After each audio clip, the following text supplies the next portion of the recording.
চেরাটা খুব স্বাদ।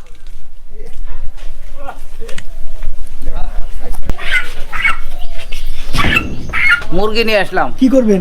খামো এটা। খাবেন? হ্যাঁ। রান্না করে তো খাবেন? না না, কাঁচাই খামু। আবার রান্না কিসের? মানুষ বমি করে না, আমার তো খিদে লাগে।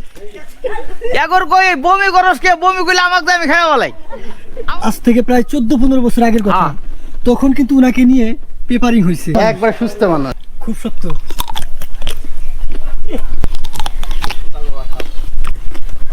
বাদ তো খুব চেষ্টা করতেছি, অনেক বাদ দিছি, এখনো বাদ দেওয়ার চেষ্টা মেলাই করি, কিন্তু পাইতেছি না ইনশাল্লাহ।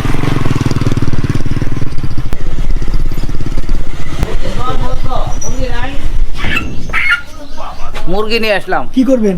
খামো এটা। খাবেন? হ্যাঁ। রান্না করে তো খাবেন? না না, কাঁচাই খামু। আবার রান্না কিসের? ও, রে। রান্না করে খায় তো বউ, বেড়া পোলাবান। আচ্ছা। আমি তো কাঁচাই খাই, কাঁচার মজাই আলাদা। আচ্ছা ভাই, বন্ধুরা এখানে গ্রামের মানুষজন একদম জড়ো হয়ে গেছে। মুজার ভাই কি করবেন এখন? এখন আমি এই যে মুরগিটা জবাই করলাম, হ্যাঁ হ্যাঁ। এই যে রক্তটা খামু। এ বাড়াই কয় এ রে বাপ রে, জমে গেছে রে বাপ রে বাপ, একবারে চাগা হয়ে যায়। হ্যাঁ। এই যে এটা এখন খামু। এরপরে মুরগির মাংস খামু খানিক। ভালোই লাগে, খুব স্বাদ। আর এ দেখতে পাচ্ছেন একদম মুরগির যে রক্তটা ছিল জমাট বেঁধে গেছিল সেটা এই কিন্তু ধরো একদম তোমার গিলাস নাও। খেয়ে ফেললো। এই যে মুরগি, এই যে ব্রয়লার মুরগির মাংস খুব টেস্ট, কিন্তু এর থেকেও টেস্ট আবার সাপের মাংস খুব বেশি। থেকে সাপের মাংস টেস্ট বেশি। হ্যাঁ, এই যে দেখো,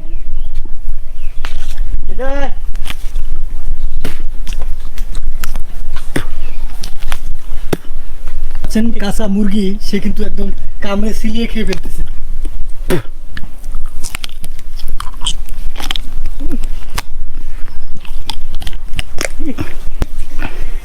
খুব শক্ত। আল্লাহ, খুব মজা। লবণ লাগবে নাকি একটু? লবণ ঢবণ লাগে না আমার। এই মোবাইলটা নেও। দাঁতের সাথে আটকেছে রে।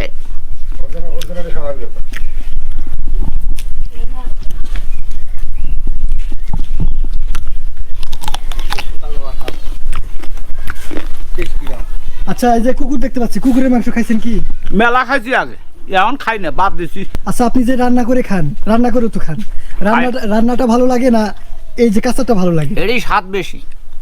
রান্না করলে তো ওটা মনে করেন আগুনে পুইরে সারগার করে ফেলায়, আর এটা তো টাটকা, তার মজাই আলাদা। বিশ্বাস করতেন না, এই তোমাদের মতো বাস্তবতা আরেকদিন এসে দেখে আমার বিশ্বাস হয়েছে যে ও আসলে বত্তা সাপ খাইতে পারে। কুকুরও তো খায়? মানে এর আগে যে কোনো কাঁচা মাংস, মাংসটাও কাঁচা খান? যে কোনো কাঁচা মাংস। কাঁচা বলতে মাংস হলেই হইলো, মাংস হইলে আমার ইন্টারেস্টের খাবার।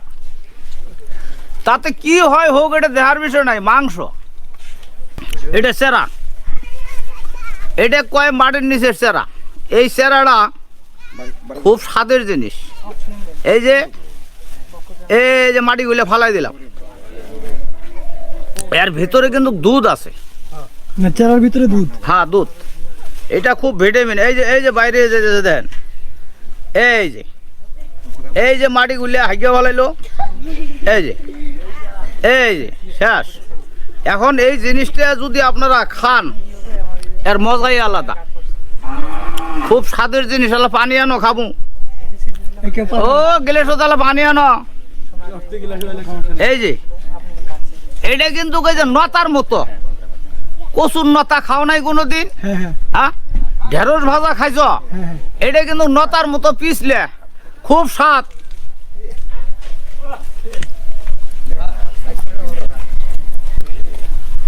দেখছ, এটা আমার খাদ্য। তো বন্ধুরা দেখতে পাচ্ছেন, আসলে এমন কোনো জিনিস নাই যে ভাই খেতে পারে না। আমি ঢাকায় ঢুকে যাই, যদি গাড়ির মধ্যে কেউ বমি করে, হ্যাঁ, গাড়ির মধ্যে মানুষ বমি করে না, আমার তো খিদে লাগে। এগর কই বমি করস কে? বমি করলে আমাকে আমি খাই বলাই। আমার খিদে লাগলে কিছু কুলে না। তো দেখুন একদম পুরো গ্রামের মানুষ জড়ো হয়ে গেছে, কারণ এখানকার এই গ্রামের মানুষগুলো মানে এই মুজাহার ভাইয়ের বিষয়টা একদম স্বাভাবিকভাবে নেয়, মানে সবাই দেখে দেখে অভ্যস্ত হয়ে গেছে। কিন্তু আপনি একজন মুসলিম মানুষ হয়ে সব কাঁচাই খেয়ে যাচ্ছেন, এই জন্য অনেক মানুষ বলছে যে মানসিক সমস্যা। তো এটা আপনি কি বলবেন? যদি আমার মাথার সমস্যা থাকে তাহলে কি আর আমি সাপ খাই? হ্যাঁ, আরে যাই কইছে তাই তো একটা বেকুব। হ্যাঁ, আর অভ্যাস করলে কিচ্ছু না, আমি ছোট্ট থেকে এটা অভ্যাস করছি। শুধু সাপ না, সাপ ব্যাং কুইতে বিলেই যা আছে সবই আমি কাঁচা খাবার পাই। আমার কোনো, আর আমি যে সাপ খাই, সাপের বিষ খাই, এটা আমার শরীরের জন্য উপকার। আচ্ছা, কারণ শরীরে ব্যথা হলে আমি সাপ খাই, একবারে শরীর ঝরঝরা। বাংলাদেশের ভিতরে এবং ইন্ডিয়াতে আমি সাপে কাটা রুগী ঝাড়বেট যাই। মানে আপনি কাউকে সাপে কাটলে সেই বিষ আপনি নামিয়ে দেন? হ্যাঁ, যেমন সাপে কামড়ায় আপনার মাথায়, বান দেবেন কোথায়? গলায় দেওয়া যাবে না। সাপে কাটার ওষুধ 1 নাম্বার হলো বান। আপনি যে কোনো পাশে এক পাশে বান দেবেন, হাতে কিংবা পায়ে, ওই রুগীটা আল্লাহ দিলে অ্যাক্সিডেন্ট হবে না। আর আপনি সাপে কাটছে, আমাকে মোবাইল করলেন, মোবাইল করে বান ছাড়িয়ে দেবেন, আপনার বানের দরকার নাই। আমি এখান থেকে বিষ আটকাই দেবো, 5 দিন পরে যায় সেই রুগীর বিষ নামাম, আল্লাহ দিলে সমস্যা হবে না। যেমন এটা সাপে কাটার সাবজেক্ট, এটা বাদ, এটা আমার হিসেবের বাইরে, কোনো বিষয় নেই এটা। না, এটা আমার সাবজেক্টের বাইরে। যেমন এই যে ব্যথা রোগী, কোমরের হাড় ক্ষয় যাওয়া রোগী, যেমন কোমর মেরুদণ্ডের হাড় ক্ষয় যায়, এই রোগী আমি চিকিৎসা দেবো, এটা গ্যারান্টি।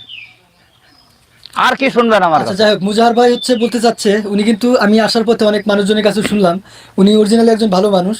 হয়তো তার একটা অভ্যাস হয়ে গেছে, নেশা হয়ে গেছে কাঁচা প্রাণী জগতের সব কিছু খাওয়া, কিন্তু অরিজিনালি উনি কিন্তু সেই বহু বছর ধরে মানুষের বিষ, মানে সাপে কাটলে বিষ, ব্যথা এগুলো চিকিৎসা করে আসছেন।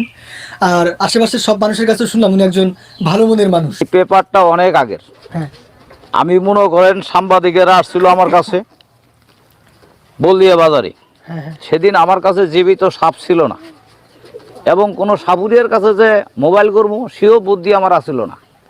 পরে একটা সাপ যে ধরে রাখছিলাম সেটা খাইছি, খাওয়ার পর কিংবা অর্ধেক